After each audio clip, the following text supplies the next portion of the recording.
कौन बता देगा मुर्शिदाबाद में? हुमायूं कबीर के रुकेगा कौन? कौन रोकना चाहिए? मैं तो चैलेंज ले रहा है। प्रशासनिक कोई दिक्कत अभी है नहीं।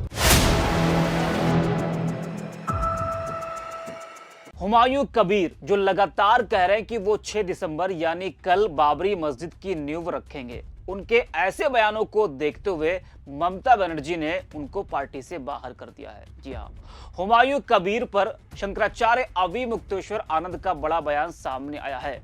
वहीं कांग्रेस ने ममता बनर्जी को घेरा है। इस वीडियो में हम इसी पर करेंगे बात।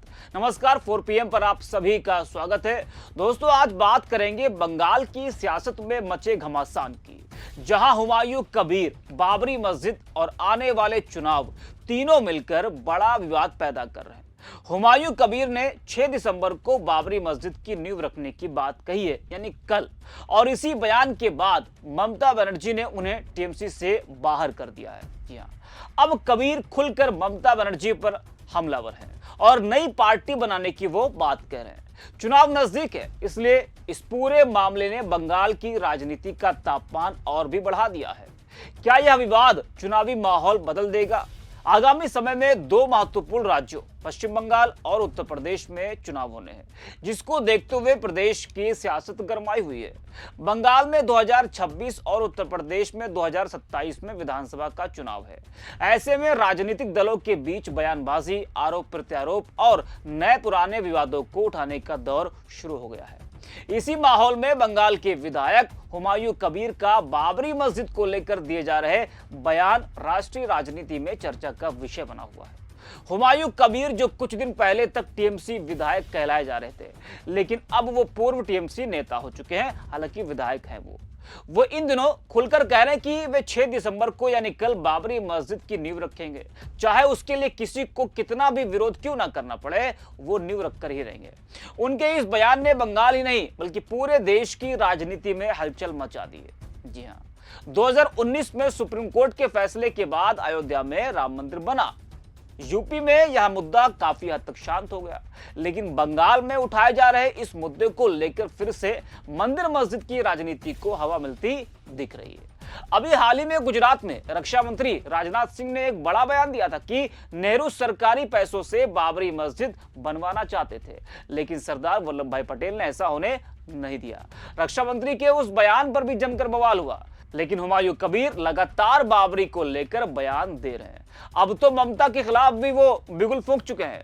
हुमायूं कबीर के लगातार ऐसे बयानों को देखते हुए ममता बनर्जी ने उन्हें टीएमसी से निष्कासित कर दिया, क्योंकि ममता को डर है कि कहीं हुमायूं के बयान उनकी पार्टी को भारी ना पड़ जाए और आने वाले समय में सत्ता से हाथ धोना ना पड़ जाए। ममता को लगा कि इससे हिंदू एकजुट हो जाएंगे और उनका सिंहासन डोल जाएगा। फिर उन्होंने हुमायूं कबीर को ही पार्टी से सस्पेंड कर दिया, लेकिन ममता के इस एक्शन ने पश्चिम बंगाल का सियासी समीकरण उलझा दिया है। ममता बनर्जी के लिए यह स्थिति आगे कुआं पीछे खाई जैसी हो गई है। एक तरफ भाजपा का बढ़ता हिंदुत्व कार्ड है, तो दूसरी तरफ उनकी अपनी पार्टी का कोर वोटर मुस्लिम समुदाय, जो अब हुमायूं कबीर की बर्खास्तगी को एक विश्वासघात की तरह देख सकता है। क्या आगामी विधानसभा चुनाव में ममता का यह दांव उल्टा तो नहीं पड़ेगा? वही पार्टी से बाहर होने के बाद कबीर और ज्यादा आक्रामक हो गए हैं। उन्होंने दावा किया कि 2026 के चुनाव में ममता बनर्जी मुख्यमंत्री नहीं बल्कि पूर्व मुख्यमंत्री कहलाएंगी। साथ ही उन्होंने 22 दिसंबर को नई पार्टी बनाने की भी घोषणा की है और कहा है कि उनकी पार्टी 135 सीटों पर चुनाव भी लड़ेगी। यह कदम निश्चित तौर पर ममता बनर्जी के लिए चुनौती बढ़ाने वाला है। हुमायूं कबीर 6 दिसंबर को बाबरी मस्जिद की नींव रखने की बात लगातार कह रहे हैं। हुमायूं कबीर ने बाबरी मस्जिद की 8 कट्टा की वो जमीन दिखाई जहां वो कल नींव रखेंगे। उन्होंने इस कार्यक्रम में 2 लाख की भीड़ का भी आने का दावा किया है। हालांकि ममता बनर्जी ने हुमायूं कबीर से पल्ला झाड़ लिया है। अयोध्या में 6 दिसंबर को विवादित ढांचा विध्वंस के 33 साल बाद कबीर के इस ऐलान से सियासी हलकों में घमासान मचा हुआ है। कबीर ने ममता सरकार पर गंभीर आरोप लगाया। उनका कहना है कि एक और ममता बनर्जी मंदिर बनवाने की बात करती हैं और दूसरी ओर मस्जिद निर्माण में बाधा डाल रही हैं। उन्होंने यह भी दावा किया कि मुख्यमंत्री उनके खिलाफ साजिश कर सकती हैं और उन्हें अपनी गिरफ्तारी तक की आशंका है। जरा आप भी सुनिए हुमायूं कबीर को। एक रिपोर्ट आपको दे रहा है। ममता बनर्जी जो सीएम बना ना, जिसी दिन वो असेंबली का चुनाव था 2011 में, वो 13 तारीख में चुनाव का रिजल्ट हुआ, 13 मई 2011। उसी दिन स्टेट में आरएसएस का ब्रांच ऑफिस था 458। ये 14 साल मुख्यमंत्री रहने के बाद आज के दिन में सारे बांग्ला में, हिंदू इलाका में आरएसएस का ब्रांच ऑफिस हो गया 12,000।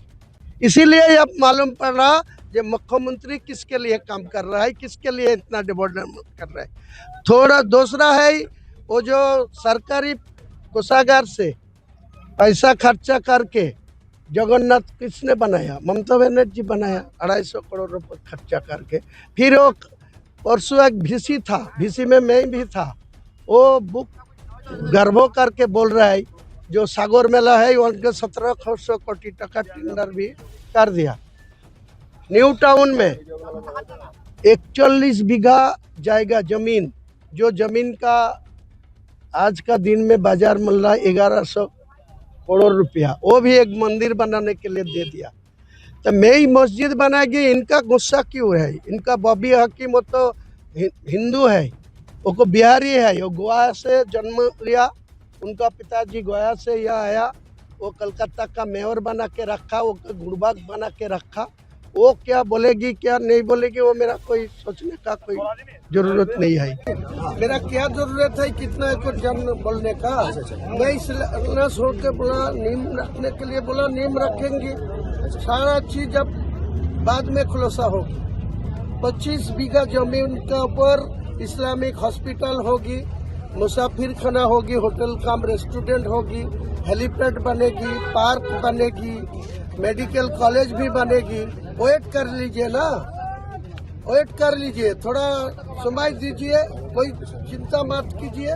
मैं आने वाला दिन में ये सब काम करा के ही दिखाएंगे। कोई दिक्कत हो रहा है आपको यहाँ पर? कोई बाधा दे रहा है, प्रशासनिक कौन बाधा देगा? मुर्शिदाबाद में हुमायूं कबीर के रुकेगा कौन?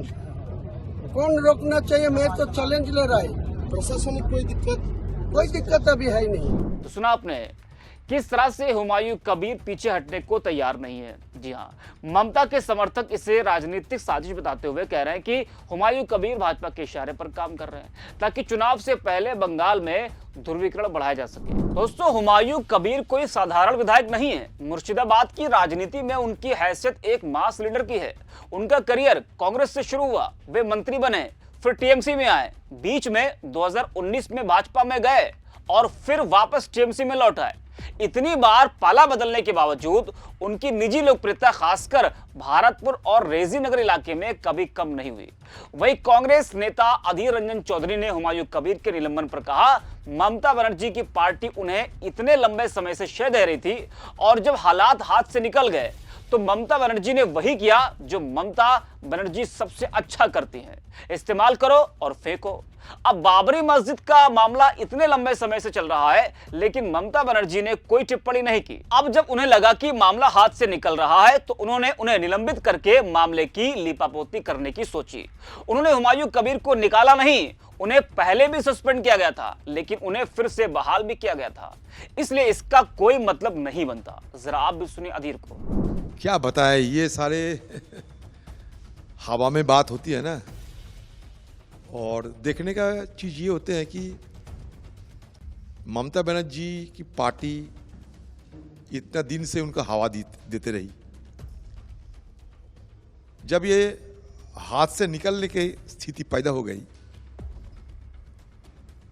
जहां बंगाल के राज्यपाल सब खुद अरेस्ट करने की नसीहत दे रहे हैं, तो ममता बनर्जी को ये लगी कि ये हाथ से भी निकलने वाले हैं, इसका बुरा असर हो सकते। तो इसीलिए वो जो करती है वही किए, यूज करो और थ्रो करो, यूज एंड थ्रो। नहीं तो ये हुमायूं कबीर को, ये ममता बनर्जी मुझे हराने के लिए एक दंगा फैलाने की